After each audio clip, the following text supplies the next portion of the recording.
Hello everyone, welcome to Swami Vivekananda Institute. Myself Aditi, I am your home science faculty. So in this session, we will discuss about what is cooking and the methods of cooking. तो जब भी हम cooking की बात करते हैं, what is cooking? Cooking it is the art of or practice of preparing food with the use of heat or cold for consumption. तो cooking में क्या है, जब भी हम कोई भी खाने को कुक कर रहे हैं with the application of heat, तो उसको हम क्या बोलते हैं, कुकिंग. तो यहाँ पे हमारे पास बहुत अलग अलग तरह की कुकिंग प्रोसेसेस इन्वॉल्व होती है. So next is what is heat. तो जब भी हम कुकिंग कर रहे हैं, हीट तो जरूरी है, heat is the necessary thing. तो जब भी हम हीट कर रहे हैं, what is heat? It is a form of energy associated with the motion of atoms और द मॉलिक्यूल्स. तो हीट क्या है? It is the energy, it is a form of energy that is associated with atoms और molecules. जब भी heating कर रहे हैं तो यहाँ पे एटम्स और मॉलिक्यूल्स क्या करते हैं, मूव करते हैं जब भी हीटिंग होती है. क्यों? क्योंकि यहाँ पे एंट्रोपी क्या होती है, मूवमेंट क्या होती है मॉलिक्यूल्स की, that increases. The higher the temperature the faster the molecules are moving. जितना ही आप जितना कम टेम्परेचर रखोगे उतना स्लो पार्टिकल्स मूव करेंगे, जितना हाई टेम्परेचर रखोगे उतना ही स्पीड से मॉलिक्यूल्स क्या है, मूव करेंगे. ये हमने देख, फॉर एग्जांपल जैसे मैं अगर 20 डिग्री सेल्सियस ले लूँ टेम्परेचर, तो यहाँ पे जो मॉलिक्यूल्स है वो कैसे स्लोली मूव करेंगे. लेकिन वहीं पर अगर मैं टेम्परेचर इंक्रीज कर दूं तो वहां पर मॉलिक्यूल्स क्या है, फास्ट मूव करने लगेंगे. तो जैसे जैसे हम टेम्परेचर को इंक्रीज करेंगे मॉलिक्यूल फास्ट मूव करने लगते हैं. क्यों? क्योंकि वहां पे एंट्रोपी जो होती है, एंट्रोपी मींस मूविंग एनर्जी क्या हो जाती है, वहां पे इंक्रीज हो जाती है. तो जब फास्टर मॉलिक्यूल फास्ट मूव करेंगे टेम्परेचर इंक्रीज करने पे, हीटिंग के टाइम पे. Next is methods of transfer. जब मेथड ऑफ हीट ट्रांसफर, तो जब भी हीटिंग होती है वहां पे 3 मेथड्स यूज होते हैं. First is conduction, convection and radiation. तो ये चीजें हमने पहले भी स्कूल टाइम में फिजिक्स में पढ़ी हुई है. कंडक्शन का मतलब क्या होता है, जब भी हीट ट्रांसफर हो रही है through a solid object by the contact. जब भी कोई भी सॉलिड ऑब्जेक्ट से हीट ट्रांसफर हो रही है, फॉर एग्जाम्पल मैं सपोज मेरे पास ऐसे बेंचेस पे स्टूडेंट्स बैठे हुए हैं, तो मैं फर्स्ट एक जो सामने वाला स्टूडेंट है, फर्स्ट स्टूडेंट, उसको मैं बॉल पास कर रही हूँ. फिर वो वाला बॉल क्या कर रहा है, वो सेकंड बेंच वाले स्टूडेंट को पास कर रहा है, सेकंड वाला क्या कर रहा है, थर्ड वाले स्टूडेंट को पास कर रहा है. तो जो पासिंग हो रही है, अब ball it is a molecule. तो यहाँ पे क्या हो रहा है, मॉलिक्यूल क्या है, एक स्टेट से दूसरे स्टेट पर जा रहा है, एक एक जगह से दूसरी जगह पर पास हो रहा है. तो ऐसे ही क्या है conduction, it is a transfer of heat through a solid object by contact.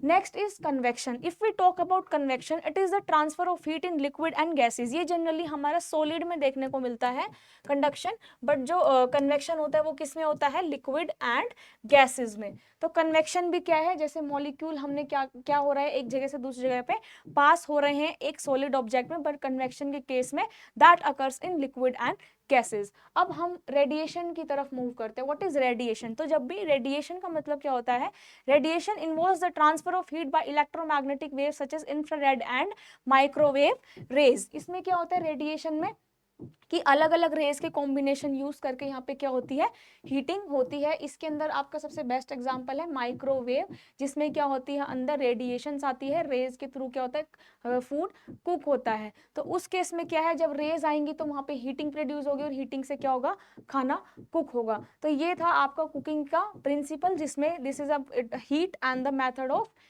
Heat transfer. Third is functions of cooking. Functions क्या हो सकते हैं कुकिंग के.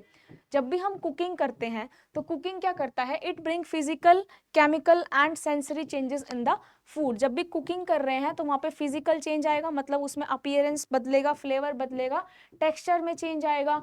उसके बाद क्या है, सेंसरी चेंज भी आ सकता है. सेंसरी चेंज मतलब appearance, flavour, colour, order, texture, ये सब क्या है, चेंज हो जाता है कुकिंग पे. ऑब्वियस है, जब आप किसी भी फूड को कुक करते हो तो रॉ मटेरियल तो खाओगे नहीं, रॉ फूड तो उसको कंज्यूम नहीं करोगे, उसको कुक करके ही कंज्यूम करोगे. तो जब कुकिंग करते हैं तो उस केस में क्या है, बहुत सारे यहाँ पे सेंसरी, केमिकल और फिजिकल चेंजेस आते हैं.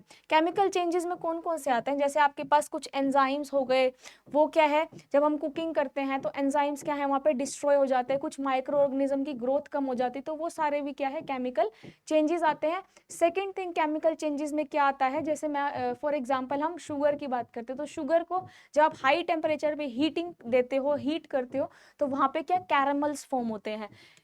वहाँ पे क्या फॉर्म होते हैं, कैरामल्स। जब आप शुगर को हीट करते हो अबव 100 डिग्री सेल्सियस और जब इसमें कॉन्टिन्यूस हीट करते रहते हो तो एट द एंड क्या होता है, हमारे पास कैरामल्स प्रोसेस, कैरामल प्रोड्यूस होते हैं। उस प्रोसेस को हम क्या बोलते हैं, कैरामलाइजेशन।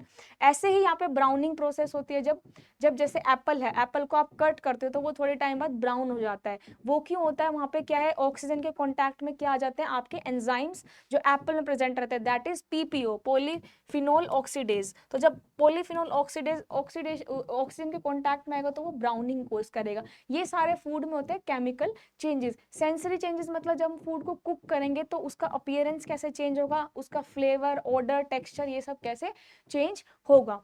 नेक्स्ट इज, हाँ, टेक्सचर में एक माउथ फील भी आता है, एक टच फील भी आता है। जब भी हम रो फूड खा रहे हैं, कच्चा कोई फूड खा रहे हैं तो उसका टेस्ट अलग होता है। अगर हम उसको कुक करके खाएंगे तो वो टेस्ट में वेरी करेगा, वहाँ पे टेस्ट क्या है, चेंज हो जाएगा, अलग अलग फ्लेवर ऑर्डर्स वहाँ पे प्रोड्यूस होंगे। अब जो फ्लेवर है, फ्लेवर क्या है, flavour it is a combination of order and taste. तो यहाँ पर क्या है, अलग अलग हमें सेंसरी पैरामीटर्स देखने को मिलते हैं जब भी हम फूड को कुक करते हैं। फूड की कुक करने के बाद अलग अलग कैरेक्टरिस्टिक्स देखने को हमें मिलती है। And it perform the cleaning action, stimulates the appetite, ये सारे बहुत ही ज्यादा कॉमन चीजें हैं। Cooking changes the appearance and make the food tasty, food को टेस्टी बनाता है। Next is effect of cooking and processing method on nutrients. जब भी हम कुक करते हैं फूड तो वहां पर हमारे जो न्यूट्रिएंट्स होते हैं उस पर न्यूट्रिएंट्स पे क्या इफेक्ट आता है। अब सबसे पहले हमारे पास विटामिन इफेक्ट होते हैं, जो वाइटामिन है वो इफेक्ट होते हैं कुकिंग के टाइम पे। तो there are two type of vitamin, first is fat soluble vitamin and another one is water soluble vitamins। जो फैट सोल्यूबल वाइटामिन है वो कौन से होते हैं, ऐसे ऐसे वाइटामिन जो कि सिर्फ फैट में डिजोल्व हो जाते हैं, फैट में मिक्स हो जाते हैं, उन विटामिन को बोलते हैं फैट सोल्यूबल वाइटामिन। ऐसे वाइटामिन जो वाटर में डिजोल्व हो जाते हैं उनको क्या बोलते हैं, वाटर सोल्यूबल वाइटामिन। तो जो आपके फैट सोल्यूबल वाइटामिन है उसको आप कैसे, उसमें कौन कौन से वाइटामिन इंक्लूड होते हैं, ए, डी, ई एंड के, या फिर इसको कीड़ा भी बोल सकते हैं। अगर आपको लर्न करना है तो के, ई, डी, ए, विटामिन के, ई, डी एंड ए। तो ये सारे कौन से हैं, फैट सोल्यूबल वाइटामिन। ये ट्रिक है, कीड़ा इससे याद हो जाएगा, फैट सोल्यूबल वाइटामिन के, ई, डी, ए। वाटर सोल्यूबल वाइटामिन जो वाटर में सोल्यूबल होते हैं, वाटर में डिसॉल्व हो जाते हैं, वो कौन से आते हैं, इसमें बी कॉम्प्लेक्सेस आते हैं एंड इसमें विटामिन सी आता है, B complex and vitamin C. तो इस केस में क्या है, जब भी हम कुकिंग करते हैं तो कुकिंग के टाइम पे क्या है, कुछ वहाँ पे जैसे हम कुक कर रहे हैं तो वहाँ पे माइक्रो ऑर्गेनिज्म की ग्रोथ क्या है, कम हो रही है, फूड अच्छा बन रहा है, टेस्टी बन रहा है, उसकी क्वालिटी इंप्रूव हो रही है। बट जब हम कुकिंग करते हैं तो ऐसे कुछ न्यूट्रिएंट्स हैं जिनकी जो खत्म हो जाते हैं, जो पानी में लीच आउट कर जाते हैं। तो ऐसे कौन से वाइटामिन हैं, water soluble vitamin can be affected by heat, acid and other cooking method. यहाँ पे जो वाटर सोल्यूबल वाइटामिन है, जो पानी में सोल्यूबल है, उसमें किसका इफेक्ट पड़ता है, हीट का, अगर आप उसको हीट प्रोवाइड कर रहे हो या फिर उसको आप एसिड से ट्रीट कर रहे हो। नेक्स्ट जो वाटर सोल्यूबल वाइटामिन है सच एज बी एंड सी, जैसे बी और सी है, तो वो क्या करते हैं, जब भी कुकिंग करते हैं तो उनके अमाउंट क्या है, रिड्यूस हो जाते हैं। क्यों, क्योंकि वो पानी में लीच आउट हो जाते हैं, पानी में निकल जाते हैं। Cooking can also make these vitamins more bioavailable. It can degrade these vitamins, ultimately reducing the overall content. तो कुछ ऐसे vitamins हैं जो कि हमारी कुकिंग के टाइम पे क्या हो जाते हैं, डिस्ट्रॉय हो जाते हैं, वो खत्म हो जाते हैं या फिर उनकी जो अवेलेबिलिटी है वो रिड्यूस हो जाती है। Next is fat soluble vitamin are also affected by cooking.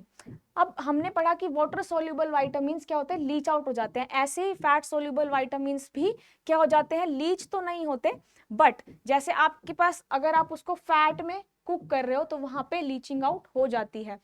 तो क्योंकि फैट सोल्यूबल क्या है, फैट में सोल्यूबल है, इसलिए क्या होते हैं, वो लीच नहीं करते पानी के अंदर, लेकिन वो फैट, अगर आप कोई फैट तेल में कुछ चीज कुक कर रहे हो तो वहां पर क्या हो जाएंगे, लीच आउट हो जाएंगे या फिर उस फैट में सारे निकल जाएंगे। These vitamin can degrade with cooking but not easily as water soluble vitamin do. अच्छा, नेक्स्ट थिंग इज क्या है, अब हमने पढ़ा था कि वाटर सॉल्युबल वाइटामिन जो है वो क्या करते हैं, वाटर में डिसॉल्व हो जाते हैं, लीच आउट हो जाते हैं पानी के अंदर। ऐसे फैट सॉल्युबल क्या है, जो फैट में सॉल्युबल है और लीच आउट हो जाते हैं किस में, फैट में।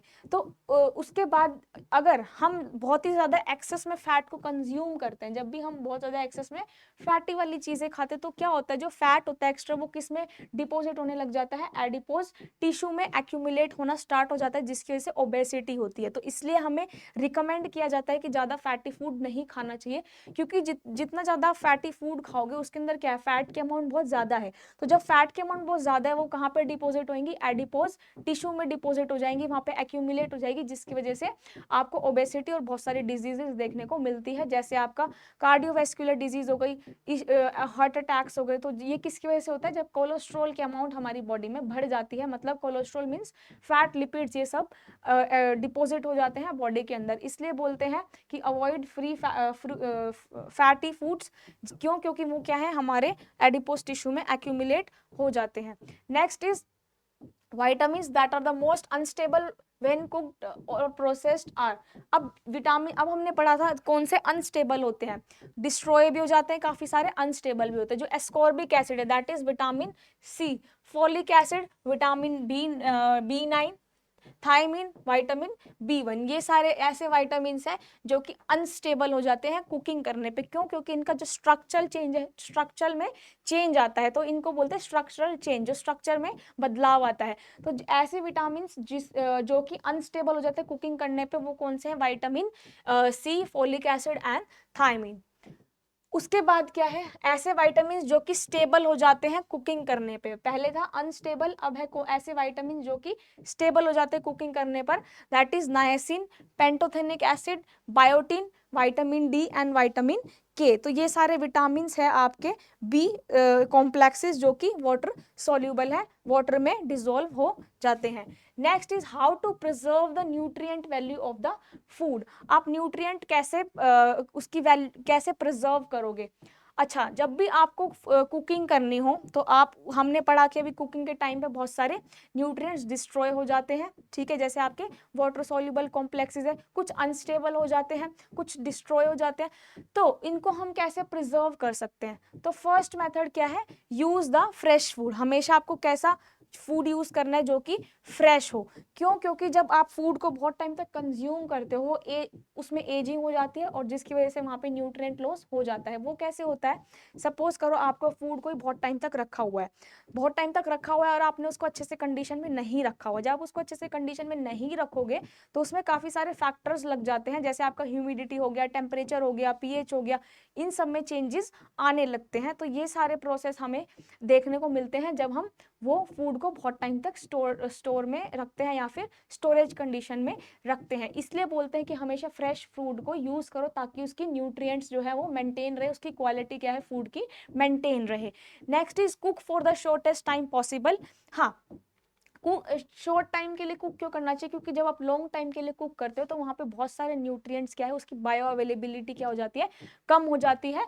उसके बाद जो फूड आपके जब आप बहुत टाइम तक कुक करते हो तो वहां पे न्यूट्रिएंट्स की क्वालिटी डिस्ट्रॉय हो जाती है, बायो अनअवेलेबल हो जाते हैं वो, जिसकी वजह से क्या रिकमेंड किया जाता है कि कुक कैसा करना चाहिए, हमेशा शॉर्टेस्ट टाइम में।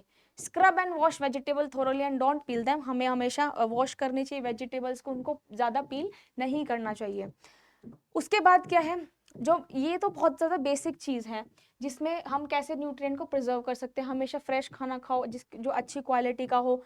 उसके बाद हमें फूड को हमेशा एयर टाइट कंडीशन में, एयर टाइट कंटेनर्स में रखना चाहिए। क्यों, अगर आप उनको एयर टाइट कंडीशन में नहीं रखोगे तो वहाँ पे क्या है, ह्यूमिडिटी के चांसेस ज़्यादा होते हैं। अगर आप उसको एयर टाइट कंटेनर में नहीं रखोगे तो वो बाहर के कांटेक्ट में आके, ऑक्सीजन के कांटेक्ट में आके ह्यूमिडिटी हो जाएगी उसमें, और जो फूड की क्वालिटी है वो क्या हो जाएगी, डिग्रेड हो जाएगी। जब भी फूड ह्यूमिडिटी के कांटेक्ट में आता है तो वो मॉइस्चर बढ़ जाता है।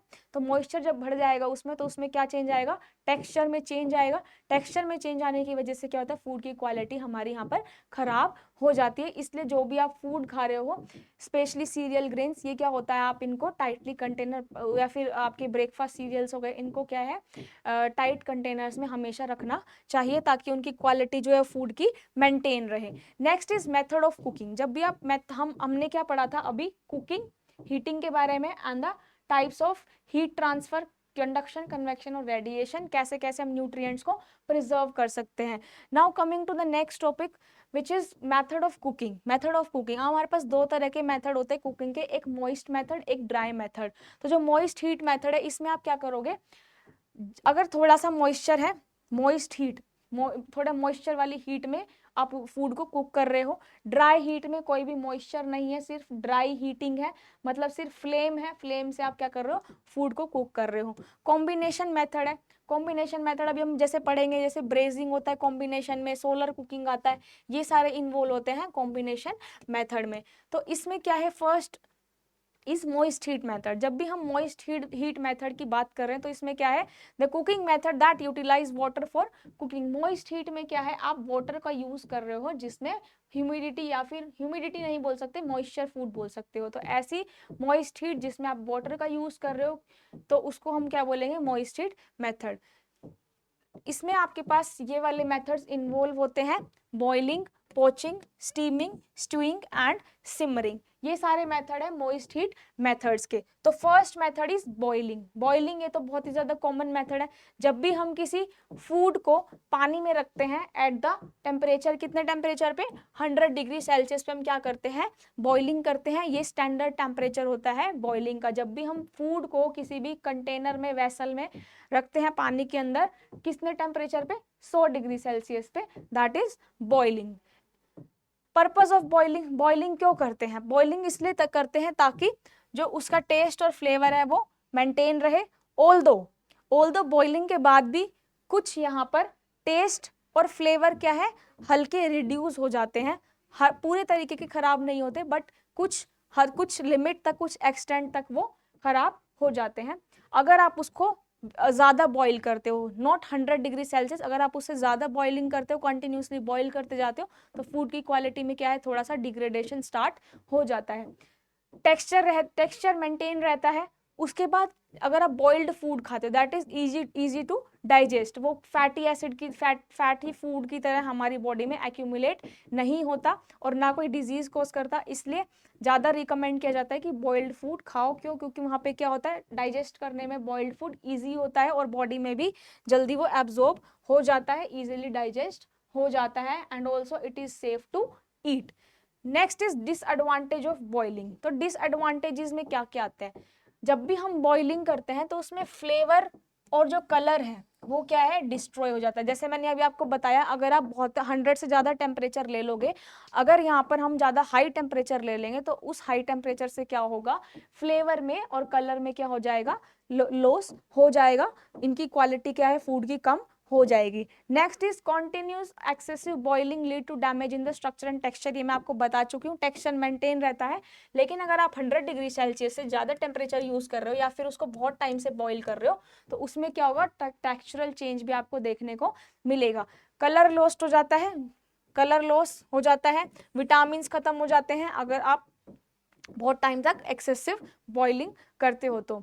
नेक्स्ट इज ये सारे एग्जाम्पल हैं आपके यहाँ पर बॉइलिंग के। Next is blanching. ये सबसे मेन मेथड है मॉइस्ट हीट मेथड।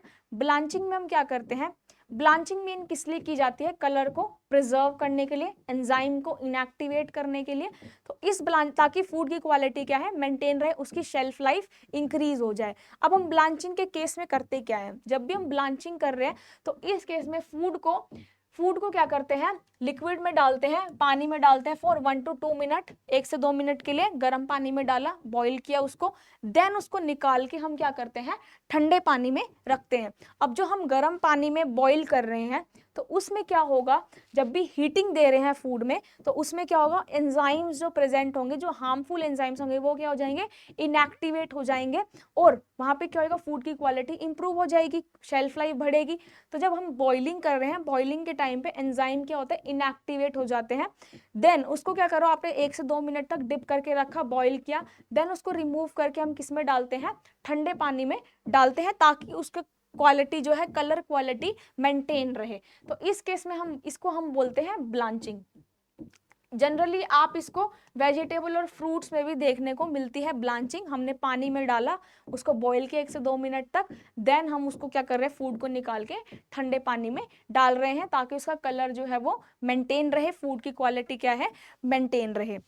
इसमें भी यही लिखा है, the application of very high heat will kill many micro organism and will also soften the tough fibres in the vegetable. तो जब भी हम ब्लांचिंग करते हैं इसमें क्या होता है, कुछ एंजाइम्स जो है वो इनएक्टिवेट हो जाते हैं और कुछ माइक्रो ऑर्गेनिज्म किल हो जाते हैं। ये एंजाइम को भी डिस्ट्रॉय करता है और कलर क्वालिटी क्या रहती है, मेंटेन रहती है।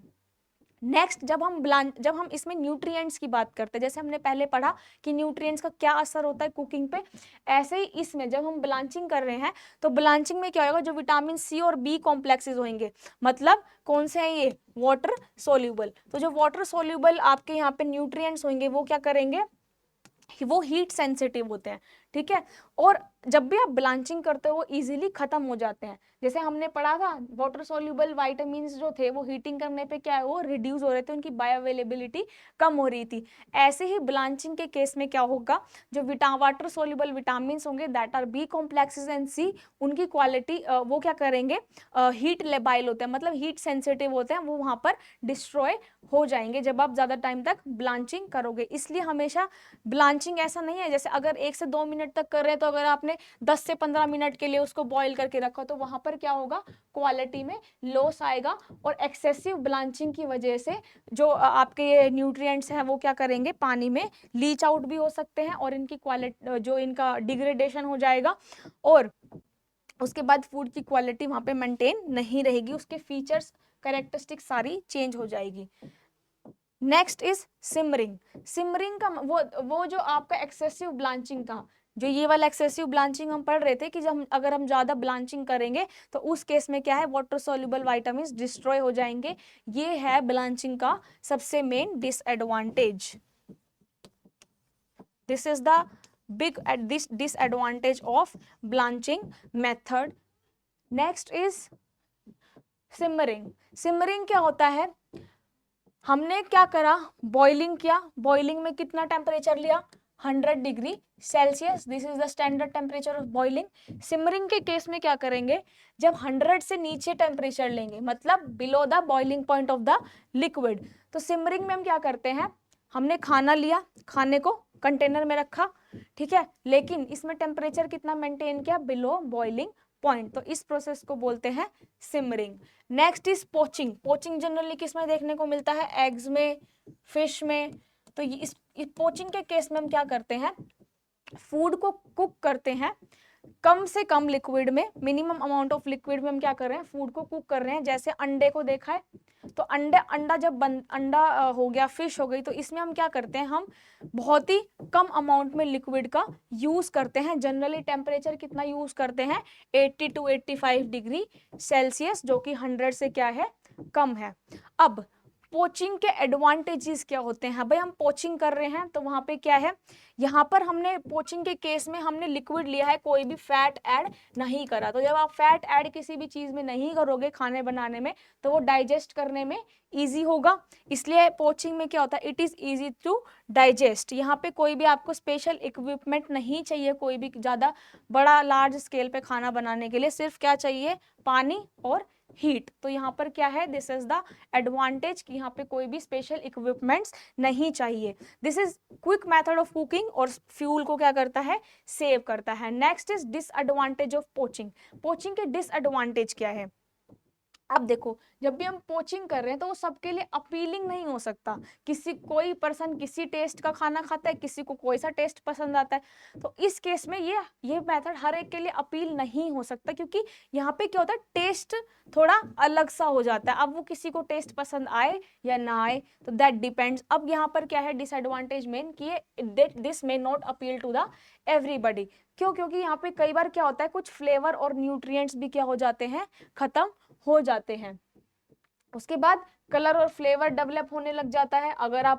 अगर आपने ज्यादा टेम्परेचर पे कर दिया तो उसमें क्या होएगा, कलर और फ्लेवर में लॉस हो जाएगा। अब यहाँ पे आप क्या कर रहे हो, मेन डिसएडवांटेज, हम यहाँ पे क्या कर रहे हैं, पानी के अमाउंट क्या ले रहे हैं, बहुत कम ले रहे हैं। जब हम पानी के अमाउंट बहुत कम ले रहे हैं तो क्या होएगा, वेसल के अंदर अगर आप उसको एक्सेसिव टेम्परेचर दे दोगे तो उस वेसल में क्या है, स्कॉर्चिंग स्टार्ट हो जाएगी। स्कॉर्चिंग का मतलब फूड चिपकना। जैसे आप मैगी बनाते हो, मैगी में ऑयल जब खत्म हो जाता है एंड में, तो वो आपके वहां पे वेसल पे जो आप यूटेंसिल यूज करो उस पर चिपक जाती है मैगी एंड में, तो उसको बोलते हैं स्कॉर्चिंग। तो अगर यहाँ पे क्या है, हमने इस वाले मेथड में क्या है, पोचिंग में कम पानी लिया है, तो जब आप कम पानी लोगे तो उसमें क्या होगा, स्कॉर्चिंग होने के चांसेस होते हैं। फूड क्या है उस यूटेंसिल के चिपक सकता है, वहां पे स्टिक हो सकता है, क्योंकि वाटर तो पूरा इवेपोरेट ही हो गया। इसलिए यहाँ पे जब भी हम पोचिंग करते हैं तो हमें कंडीशन मेंटेन करनी चाहिए, उसकी केयरफुल मॉनिटरिंग करना चाहिए। Next method is steaming. ये तो सबको ही पता है स्टीमिंग क्या होता है। ये वाला मेथड इस जिसमें हम स्टीम से, यूजिंग द स्टीम, हम स्टीम से क्या कर रहे हैं, फूड को कुक कर रहे हैं एक पैन में। अब जैसे इडली हो गया, कस्टर्ड, वेजिटेबल, ये सारे हम स्टीम करते हैं। स्टीमिंग के एडवांटेजेस क्या होते हैं, कम न्यूट्रिएंट्स में लॉस होना। क्यों, क्योंकि यहाँ पे हीटिंग क्या है, कम यूज हुई है। जब कम हीट यूज होगी तो वाटर सॉल्युबल वाइटामिन तो हीट सेंसिटिव है, यहाँ पे हीट कम यूज हो रहा है, इसलिए जो न्यूट्रिएंट्स है उनका लॉस कैसा होगा, कम होगा। स्टीमिंग से सबसे ज्यादा आपका कलर और फ्लेवर प्रिजर्व रहता है, ज्यादा हीटिंग नहीं है तो टेक्सचर में चेंजेस ज्यादा नहीं आएंगे। कुकिंग टाइम लेस होता है, कुछ नहीं करना, you just have to steam the food. और फ्यूल वेस्टेज भी कम है, क्योंकि यहाँ पे ज्यादा फ्यूल की जरूरत नहीं है। उसके बाद जो स्टीम फूड है उसमें भी क्या होता है, कम फैट होता है, इसलिए it is easy to digest और हमारी बॉडी के लिए क्या होता है, अच्छा होता है। डिसएडवांटेज क्या है, यहाँ पे जब भी स्टीमिंग कर रहे हो, अगर हम स्टीमिंग लार्ज स्केल पे कर रहे हैं तो वहां पे क्या है, ज्यादा बड़ा इक्विपमेंट चाहिए। This is the main disadvantage of the steaming, क्योंकि हम घर में ये सिर्फ सिलेक्टेड फूड के लिए है। अगर आपको लार्ज स्केल पे आप फूड इंडस्ट्रीज में जाओगे तो वहां पे बहुत बड़े स्टीमर्स होते हैं, तो अगर क्योंकि जो नॉर्मल स्टीमिंग होती है वो कुछ ही फूड तक लिमिट रहती है। अगर आप बहुत लार्ज स्केल पे जा रहे हो या फिर कोई ऐसा फूड कुक करना है जो कि छोटे इक्विपमेंट से काम नहीं चलेगा, तो वहां पे आपको स्टीमर लेना पड़ेगा, बड़ी मशीन्स लेनी पड़ेंगी, जिसकी कॉस्ट क्या है, फिर बढ़ जाएगी। और जब कॉस्ट बढ़ जाएगी तो फिर क्या है, this is the main disadvantage of steaming. Next is stewing. ये वाले सारे आपके अभी हम ये वाले पढ़ रहे हैं, मोइस्ट हीट मेथड। पोचिंग पढ़ लिया, स्टीमिंग पढ़ लिया, नाउ कम टू द स्ट्यूइंग। स्ट्यूइंग क्या होता है, जैसे दिस इज स्ट्यूइंग। स्ट्यूइंग क्या होता है, simmering of the food in a pan with a tight fitting lid using small quantities of liquid to cover only half of the food। इसमें क्या करना है, हमें बर्तन में पानी लेना है, फूड रखना है, लेकिन फूड को कितना डिप करना है, ओनली हाफ, इतना कि वो लिक्विड में सिर्फ हाफ ही कवर हो। उसके बाद बॉइलिंग टेम्परेचर पे उसको क्या करना है, हीट करना है। अब ये स्टूइंग आपने इसमें देखा होगा, वेजिटेबल्स में, बहुत सारे लेग्यूम्स में, ये सारी प्रोसेस आप घर में भी देखते हो। तो स्टूइंग के केस में क्या होता है, हमने ढक्कन रखा, बर्तन लिया, उसमें फूड रखा, पानी डाला, उसको बंद कर दिया और उसको कितना डिप करा, सिर्फ फूड को इतना डिप किया कि वो लिक्विड में हाफ डिप हो जाए। इसके एडवांटेजेस क्या है, एडवांटेजेस है कि यहाँ पे कुकिंग जो है वो सिमरिंग पॉइंट पे हो रही है, मतलब बॉइलिंग पॉइंट पे हो रही है, बॉइलिंग लिक्विड पे हो रही है, तो इसमें न्यूट्रिएंट्स जो है वो कम लॉस होंगे। और जब आपको बल्क में कुकिंग करना हो, जैसे आपने फूड ले लिया बल्क में, तो उसके लिए भी ये यहाँ पर क्या है, एडवांटेजेस। क्यों, क्योंकि यहाँ पे क्या करना है, जो स्टीविंग प्रोसेस है वो it is similar like simmering, लेकिन इसमें क्या है, हम फूड को उतना डिप करते कि वो सिर्फ हाफ कवर हो। डिसएडवांटेज क्या है, ये प्रोसेस टाइम कंज्यूमिंग है, क्योंकि स्टूइंग है, इसमें क्या लगता है, आप जब टेम्परेचर कम ले रहे हो और फूड ज़्यादा ले रहे हो, बल्क में बना रहे हो, तो यहाँ पे क्या है, टाइम ज़्यादा लगता है और फ्यूल की वेस्टेज भी होती है। ड्राई हीट मेथड्स में हम ऐसे मेथड्स यूज करते हैं जिसमें, वो तो थे moist heat method, dry heat methods में हम ऐसे मेथड्स यूज करते हैं जिसमें सिर्फ हम वाटर ऐड नहीं करते, सिर्फ हीट ऐड करते हैं, सिर्फ हीटिंग की हेल्प से हम फूड को कुक करते हैं। तो ये वाला जो मेथड है, इसमें दो कैटेगरीज होते हैं, विदाउट फैट और विद फैट। इसमें आप फैट के साथ भी कुक कर सकते हो और विदाउट फैट भी कुक कर सकते हो। तो आज वाले सेशन में हमने रीड किया moist heat methods. Moist heat methods अलग अलग हमने पढ़ा। उसके बाद हमने मोड्स पढ़े, modes of heat transfer, heat क्या होती है, हीट ट्रांसफर क्या होता है, कौन कौन से मेथड्स यूज होते हैं, कौन कौन से मोइस्ट मेथड्स होते हैं, उनके डिसएडवांटेज एंड एडवांटेजेस क्या है. तो this is all about the methods of cooking. Thank you so much. Bye bye and take care.